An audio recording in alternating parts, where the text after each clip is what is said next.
half speed. I'm gonna record it. Yes. On I am recording. Okay. Ready, you're good to go. So Awesome. you're wannabe press? Yes. So this is the case study of how Monica and I took Writer MBA from $0 to 6 figures in revenue, really in the course of the last 4 months, but since at this convention last year, we did not have a company. We only had a book called Get Your Book Selling on Kickstarter that was on Kickstarter. Now we have a 6-figure company, and this is the story of that. And with hopefully principles you can use for anything. Okay, so I'm Russell. I'm the person who's going to be talking about this. I run Writer MBA and a company called Wannabe Press. I've raised over $400,000 on Kickstarter. I consult with people on Kickstarter and all sorts of growth strategy stuff, and I'm an expert also on email marketing. I started my first nonfiction journey in 2015. I launched a podcast, and then a course, then a book. Despite having 200 episodes of that podcast, I never cracked even more than the mid 5 figures until we started this company. So it's really important that I've tried this before and it did not work until I followed this strategy. So if you have a system that works, I think it will work even better for you. But if it hasn't worked, I'm hoping this system can work for you as well. I started with a nonfiction to have, I had 2 books, How to Become a Successful Author and How to Build Your Creative Career, which you can still go and read. You also get them if you join our course while we're in open enrollment. And then things went south. I'm not going to relive 2020. We all did that, right? We all lived through that 2020. I'm going to assume you're at least 2 if you're in this room. And I realized that my nonfiction career, my nonfiction business, it just was not working, and I sold it to Monica. Assuming I would literally never. It's I have a bunch of information here, you can make stuff, but I never want to. There's a seat right here. Okay. So I was making about 40 to 50K a year in nonfiction at the time, doing consulting and helping people build email lists, and I just hit a wall, couldn't get past, and it destroyed me, and I'm done. I just can't do this. About a year later, we did a book called Get Your Book Selling on Kickstarter. I did it as a goof. I was like, this is a really good marketing stunt, but we got to do it right, which is a secret. Marketing stunts work, you just got to do it right. That's the first thing you should probably write down. So I was like, I'll have a successful career on Kickstarter.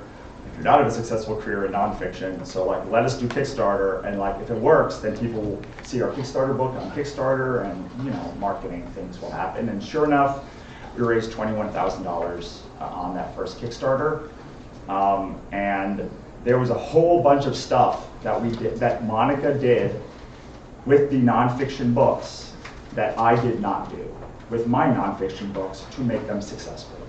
And so I'm going to tell you a little bit about the first step, which I'm assuming is going to involve books, because you're at an author conference. So, and we did it with books. So the first thing to deal with a nonfiction book is the transformation is everything in nonfiction. The first books that I wrote were how to have a successful author career, or how to do these things. They were nice, these big, epic tomes, 300 pages that did not offer an actual transformation at the end, and did not present one to someone at the end of that book. There was no thesis statement and then transformation. The difference with this Get Your Book Selling on Kickstarter was 2 things. One, it's got a good SEO. It's people want to do a Kickstarter, they're going to come for the Kickstarter thing.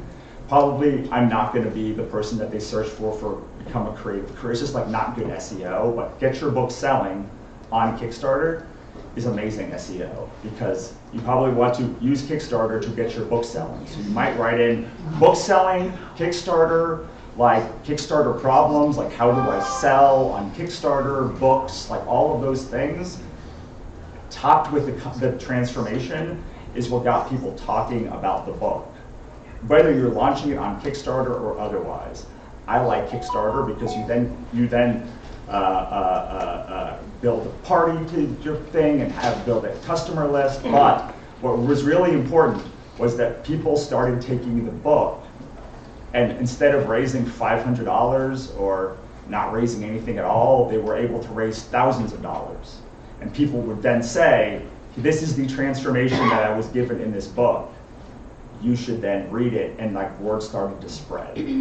This is the key difference in writing, and we see this all the time, either on titling or in the actual delivery of the message.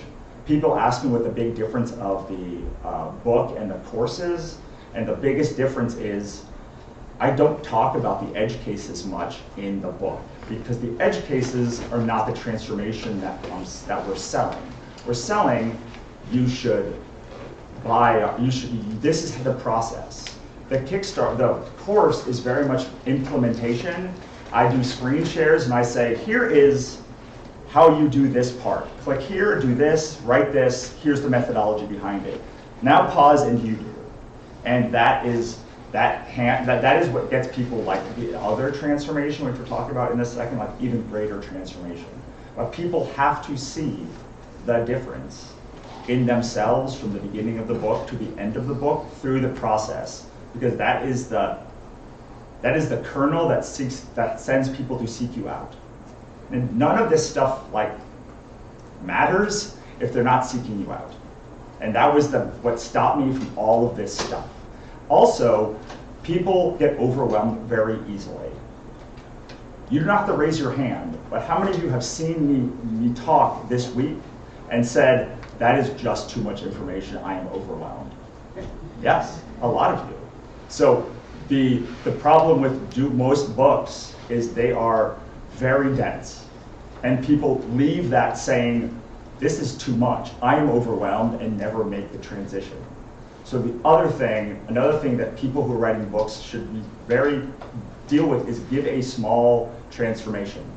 It can be very small, but if you have a small transformation, people will seek you out to a bigger level and want more from you. We have people that read our book and say, I want you to run my campaign for me. It's like, I don't know, that's like a $10,000 minimum, and we don't do that really. They're like, okay, that's fine. We just want you to run the campaign for us.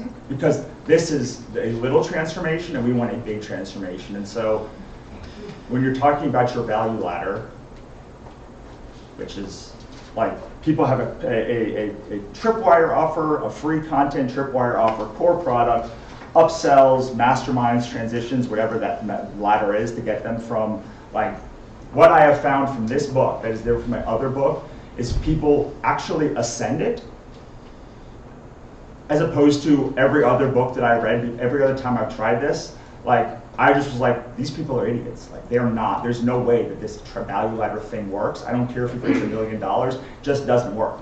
I will tell you that focusing more on the transformation, like gets people either to say, I want that. Gets people to say, I want that transformation. And they will either go and do it and then talk you up, or they will say, I need more information, and they might take your course, or I want you to just do it for me, and like, I'll pay you a whole bunch of money. And all of the things that you have in your value ladder start with like getting them a transformation. It says transformation so much that it like doesn't even sound right in my head anymore, so I'm just going to move on. We talked about SEO, but another thing that we did was we focused this book on a platform that had a lot of buzz. That was something that was different, but like we thought it was the next big thing. So we saw an opportunity in the future to deal with a very, very small market. And this is really what helped us with the value ladder. So we've talked to some people in this room, and like they're like, I know how to do sales pages, but I want to learn how to do Kickstarter. And you're like, okay, cool, that's great. You basically know most of the stuff, so like give us buy the course or buy the book or something. But like people want to know a thing that is like the thing they know, but on a new platform. Does that make sense? I don't think I said that right. But the idea is the transformation should be something that you can very easily explain, but something that is also, they need guidance to achieve. because especially people at the high end of the earner income, the people that like are going to buy a $1,000 or $2,000 course, those people are like, I pretty much know the thing. I can see the transformation. Like I can see getting from here to there, and I can see making a whole lot of money. Or that this is for a business book. But like you can do like the 4 Tendencies is a great example of this. Universe of 7-Figure Fiction is a great example of this. Like I see the transformation, and all that stops me from being there is $2,000. I can see making $100,000 on this platform. So I will spend $1,000 here to get there. Or I'll spend $10,000 to consult with you, and then that will get me to $100,000 or $1 million or whatever the thing return. So that's, like, people are like not probably going to buy a new Facebook ads course, because there's a million Facebook ads courses for authors, unless you're doing something revolutionarily different, which is the caveat to this. If like we have I have a friend who has a very, very different style to everyone else with Facebook ads, and people still buy his course, even though there's a million Facebook ads courses, because the way he teaches it is different. So if you have a way to revolutionize, or that's very different, it might work, but it's more powerful to say, this is a platform or a thing that you already kind of know, but is a little bit different enough that like I can show you how to exploit that. Does that make sense? Mm-hmm. Okay. So where you use transformation a lot, are you also kind of saying like giving them the vision and the stretch goal? No, what I'm saying is like, if you read this book, this is the process. This is the transformation I am promising at the end of this road. And like, you need to read the book to get it. And but my point is, the book is giving you a taste of the transformation that you can get from like having a deeper relationship with me. But it has to be, people are so scared to do the whole process that like they don't actually deliver the transformation. Does that make sense? Like they're not delivering anything, they're pulling things back, when it's better to give a very pared down way that people can actually have bite-sized wins, and then they will want to work with you. And this, I know I'm dealing specifically with business, but like you can do this in self-help too. I have friends who do who swear by, like I was just at Romance Author Mastermind, and people were passing around books there like it was their job. I guess it technically is their job, about mindset and health and wellness and specific like things. So there's all sorts of you could do this anything. I just only did it with this one thing myself, and this is a case study of me. And as we talked about, I want all eyes on me. So all right, so transformation. All right. So I really highly recommend you at least look at my book, How to Become a Successful Author, and get your book selling on Kickstarter, and just look at the branding and how it's different, and because I can't show you these pictures, but I do have them. So if you want information on writing a book, this is my 60-second pitch for writing a book. Take your process and separate it into different buckets and say, oh, this is about mindset. This is about this. This is step 1, this is step 2, this is step 3, this is step 4. You probably have coaching clients or some people that you're already running through this thing that you can say, this is the bare bones structure. So those become your chapters. Anything that doesn't push the narrative forward or the transformation forward, make its own book. You can have 1,000 books. We have 20 books in this series. And like, just get your book selling on Kickstarter and why, and Amazon, and all of these things are just a way to get you into the system. You can have if you look at like Hal, like Miracle Morning, there's like Miracle Morning for writers, Miracle Morning for doctors, Miracle Morning, and so like all of these ways that bring people in to that system. All right, I've beaten the writing the dead horse thing, I think, as far as I can take it. But the bigger the quicker you can provide the transformation, the more people will trust you to buy. That is the one thing that I will say, which is why you should not promise a huge transformation.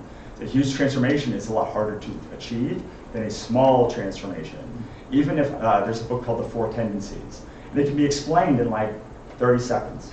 I'm not going to, but like it's how you trust yourself, like whether you like how you can like process more things more quickly. And my friend explained it in like 4 seconds. And then I took the test in like another 2 minutes. And I was like, oh, I get it. Like, I'm an upholder. That makes complete sense to me.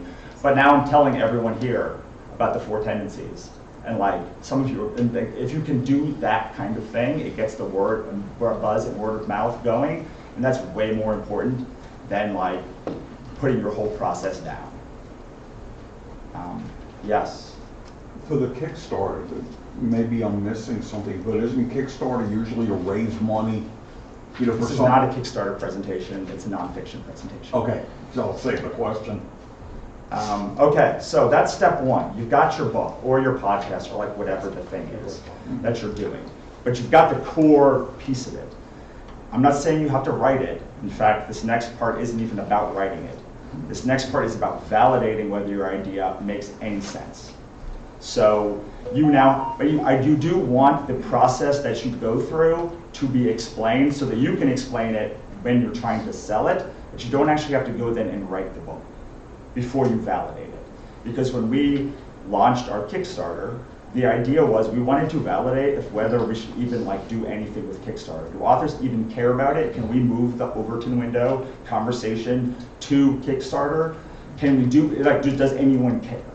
And so we were about to spend like 4 months writing this book or whatever, like developing all of this stuff before like we knew if anyone cared. Because I had been working in Kickstarter for authors since 2015. I can tell you, before this book came out, nobody cared.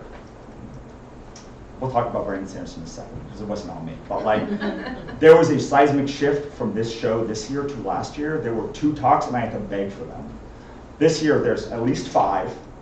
And like, there's more, everyone knows what Kickstarter is.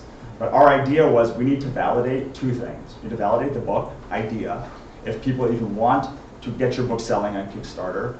And number 2, we have to see if there's an upsell that makes sense. So what we did was we had a book proposal. We had like a cover. Monica makes, I think, all the covers. Monica makes all the covers, or she at least has the covers done. It's her publishing company, so I'm not quite sure exactly whether she makes them or she has them. We got the book cover done, we got the process done, and then we also had this idea for a course. We decided and the course came on late. It was basically, well, we need something that's $100 or more for like this thing that people need a bigger change. So we did learn about courses all through this time before we started working on one together. But it was like, okay, what can we do that's easy for us to do and easy to explain? And it was this thing we called Sprint with Us. Sprint with Us was, you come into this beta program and I will walk you through step by step with screen shares how to actually set up your campaign from beginning to end. 70 people joined us. That's $7,000 out of the $20,000 that we made, was for people who wanted this particular tier, who wanted to watch me make a course. And still to this day, even though there are roughly 30 hours of material inside that course, the way I pitch it is still, I screen share you through every step of the process for how to make this transformational change in your life and make it more powerful than the book. Does that make sense? We didn't create any of this beforehand. We knew we were going to make a book on Kickstarter regardless, because it was part of the system, but we did not know that it was going to be 400 pages. By saying it was by raising $20,000, we were like, oh, we can actually spend time and get into this concept more. And there's enough people that make the course make sense. We did this thing just 3 months ago without Kickstarter. We said, you guys have Kickstarter, we want to launch direct sales. And we want to show you the next step of the process. We are not actually making this course until you buy it. And then we're doing 6 calls over 6 months where we're going to do the call, we're going to have a basic thing, and you're going to build the course for us. Basically, you're going to, through what you want and where you want to lead these things, you're going to tell us what we should do in the course, and people paid us $300 for that. Because we had already made that transformational change at the $100 level with just Kickstarter, and people were making money and having that change. Again, I'm doing this in business. You could do this with mindset or any other kind of nonfiction. Someone's doing it with how to brush your teeth, a better system for brushing teeth. There's all of these ways to do that. But the idea is then you bring people in, and the nice thing about Kickstarter is it's very hard in a sales page to run like 15 different reward tiers and test which one is most popular. But on Kickstarter, like that's the thing. Like on a normal sales squeeze page, you have one offer. It's like give me $500 for this. But it's like, I don't know if you want $500 for this. I want to see every stage of the value ladder and see if there's value. So we had, on one page, we had the book, the ebook, the paperback book, the course, consulting, and like our back catalog stuff, which was like all of the other books that we have done. This is a question for you on nonfiction. It's, for example, is what really works to you guys when you talk about this strictly like how to do something? Or is it nonfiction, like in my case, one of my books is a Monty Python fan book? Sure. So, I mean, again, this is a case study on my nonfiction, so like I'm going to answer questions at the end. Oh, I'm sorry. But if there is time left, but like this, it's a little bit harder for you with nonfiction fan to do this specific thing because now you are having to deal with parody and like and fair use and like all of the things about how much Monty Python stuff you can get away with. So like you would have to deal with a lawyer and before you can do that one specific thing. If you are talking about just like a fan club for something that is public domain or rights only, like that's a different scenario. But in your specific case, you'd probably have to design this with a lawyer because there's so much diciness and how they arrange and like what part is you and what part is somebody else. I am very confident there is a way forward for that specific thing, but like because it deals with I can't. I'm definitely not doing it on camera. Like that's 100%. Yeah. But it would be a similar concept where like maybe you had a live Monty Python conference you wanted to do, and it's like that's the kind of thing where it's like you could do like a live, Monty Python, like they do live like Supernatural and other conferences.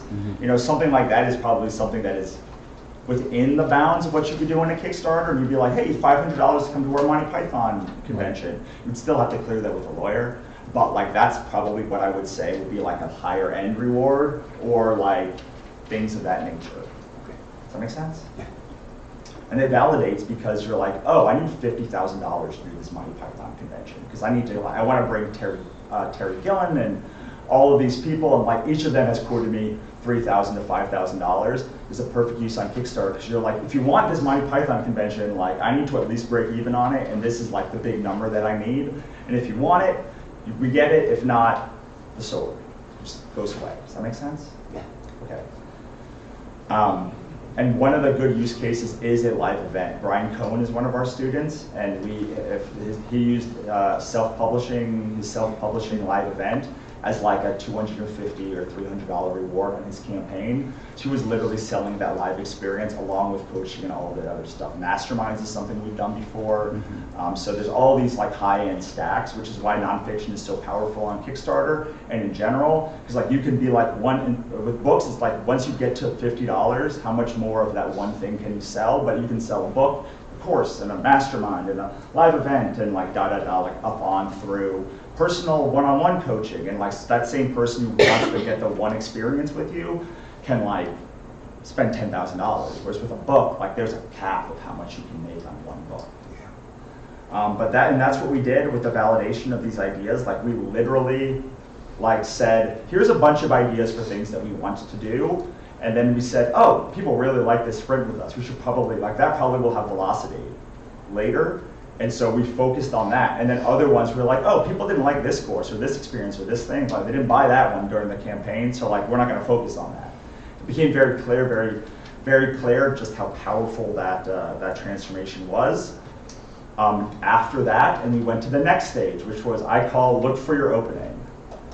Opening was pretty clear for us. Brandon Sanderson ran a $41.6 million campaign, and everyone literally started emailing us like, how did you do it? When did you do it? What's going on? And so we had not decided to make this a course until that moment. And I think that's a really important factor here because a lot of people are launching nonfiction things without any event or any press or anything to like explain why this is important. This is very easy. Oh, you want to raise $41.6 million? But like we're the only high-end course that deals with like how to actually fund a Kickstarter. So like, I can't say this enough, like I'm going through my thing, but you can look for any opening. The key is that we were ready, we had the book, we literally were like, oh, well, I guess we're releasing the book now.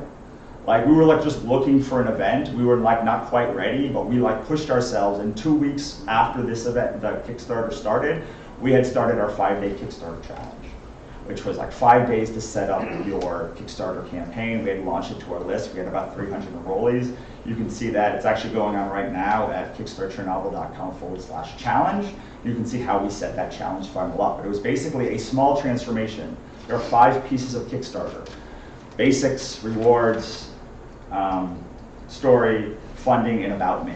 And the experience was about doing the first one.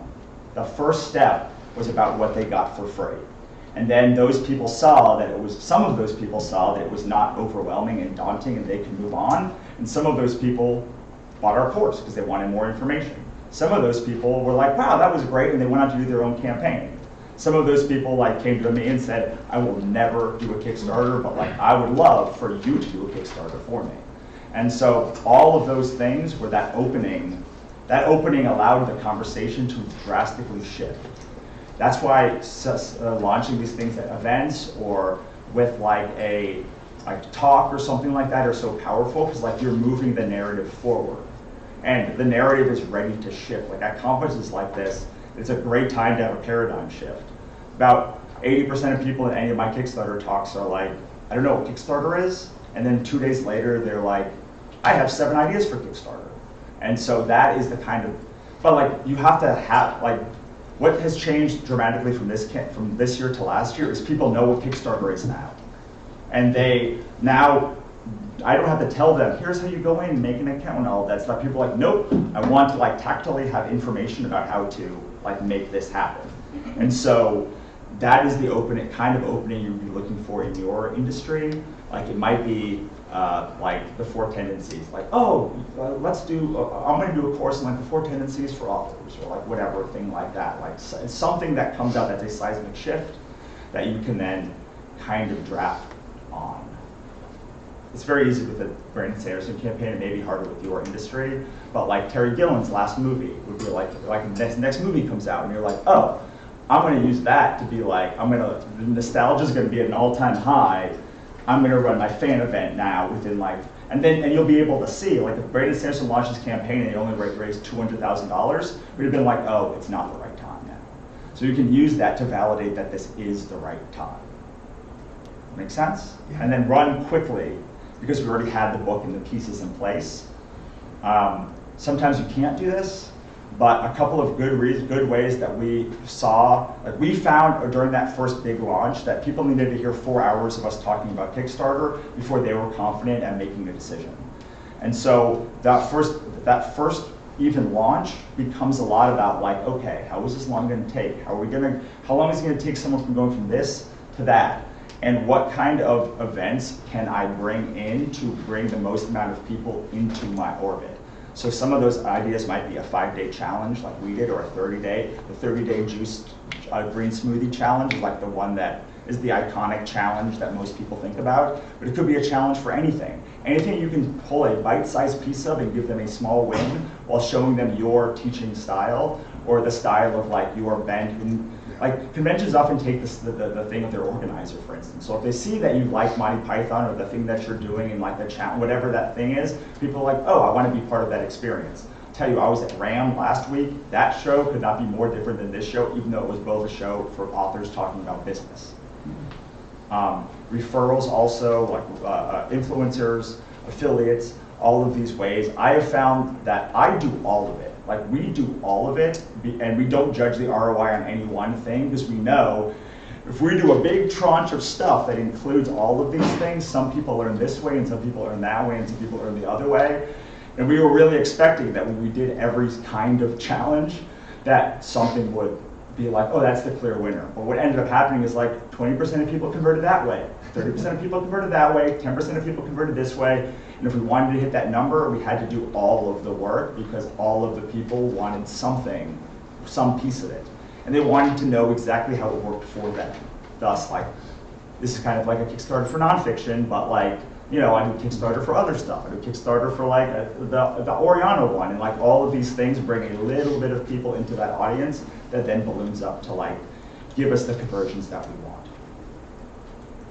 Okay, so then we had all of the idea, and that's when we moved. Within 2 weeks of that campaign opening, we had a sales page up for the program. That and we had beta people who had paid us to beta their campaign through Kickstarter. Like they had a lot of them ran campaigns across a wide variety of things, and we knew it worked. And so we then went from like 7 hours of course to like 14 hours of course over the course of the next month as we're enrolling people. And then we were able to raise pricing because of that. We started at $100. This next launch was $500. The same course was $500. And how did we justify that? Well, one, they were just way more success stories. Like people were betaing a thing and giving us money, not knowing if the system works. The system worked the second time. And we're like, well, we're not quite at our full price yet, $500. Because like, we still have a bunch of stuff we want to add. So we added literally from that second launch. Once we raised, I think that launch raised like $40,000. There were 80 some odd people that came at that time. That became like, okay, now we can scale this. We don't have to use Kickstarter. So that launch became like, okay, we can scale this on a sales page. Here's the messaging. It can be very simple. Here are the pieces that work for us and the pieces that work for us that we hate and we're not going to do them even though it means less money, and the parts that we're going to add to the next launch. And then that became, those people, that first tranche of people had campaigns that were like $1,500 to $2,000, which is good. It went from nothing to like $2,000 extra dollars in their business. Like that was a huge transformation. The next time we added another 20 hours or so into the course material, and those people went from like $2,000 to $5,000 is the average now for people in our course. So like people have started at $500, they used the book and they did better than that. They used the course and there's a 10x return on that. So now the course is like $1,000. We're like, but like Sky Warren is one of our students, she just raised $130,000. She's just it's like we didn't have a $130 campaign before. Like we had Brian Cohen who raised $20,000 and other people who raised $20,000. Like people are like, okay, I'm seeing the vision and the quality of, I don't want to say the quality of the projects, but like the opportunity is there with your students, and those students are in the course and they bring their own value. So like Sky and Brian and all these people are people that have access to the course and access to the community. So like there's just more value there than there was 6 months ago when those people were not in the community and had to run their campaigns to help you out. So all of these things, this is like how you up your price of your course, because most people are selling their course way too small, but like those are the kinds of things you should think of when you're doing a change. It took us a year to go from $100 to $1,000. But it also took a year to 10x the return that people were getting on our thing from day 1 to day 365. On that first day, we had $0 raised on Kickstarter for our students. Now the Kickstarter groups have raised $1 million, and about half of that is from students and half are from experts. So our experts are also getting better. Previously, they had not done hadn't done like a $50,000 campaign. Now we have experts who've run $50,000 campaigns. And so the quality of all of those pieces go up. And also the support that we're giving has gone up. We've hired staff, we've hired all of these things. So it makes complete sense that the thing is more expensive. If you look at just this conference, it used to be $99, right? It's like $299 now. But like there's like tons more people, there's tons more speakers, it's a better event, there's more stuff around it. So like, and most importantly, people have seen the value, so they can be like, oh, well, you know the value, like it's gonna be worth $200, $300, $400, whatever that course is. So that's, once you have people bought in then you can start upping the price. Does that all make sense? Supply and demand, yeah. Well, yeah, and also, and it's supply and demand, but also like you are creating the demand. Like this is the thing about nonfiction, and not, maybe not with like doing a Monty Python thing, but for a lot of nonfiction, it's like, I have to show you that the thing that I want you to do is a thing you should open space for. So all of the stuff that this conference is, every single talk you go to is someone pitching, this is what you should spend you should spend your time, effort, and energy in the next year doing this. So you all go home and you make a list of like 50 things, 100 things, 300, I don't know, a lot of things. And you're like, wow, I've got space for 2 of them. Well, last year, Kickstarter wasn't even on the list. And now Kickstarter needs to prioritize up the list, but like it's progress every time you're doing it.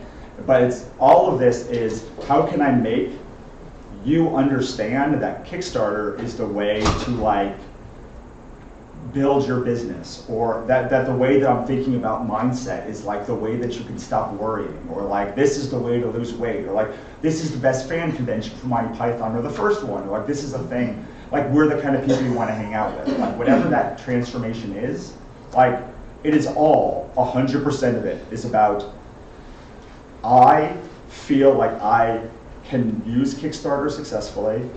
I feel like you are the person to support me using Kickstarter. I feel like this is a priority in my business or in my life, that like I do the thing for you and I make space for it. And then it's about, how can I show you a little bit of like that transformation. So for me, it's about like, how can I get you to launch a project, a very small project on Kickstarter, to show what the potential is, so that you can then say, oh, well, I made $5,000. Well, I'm going to make tons of space for this.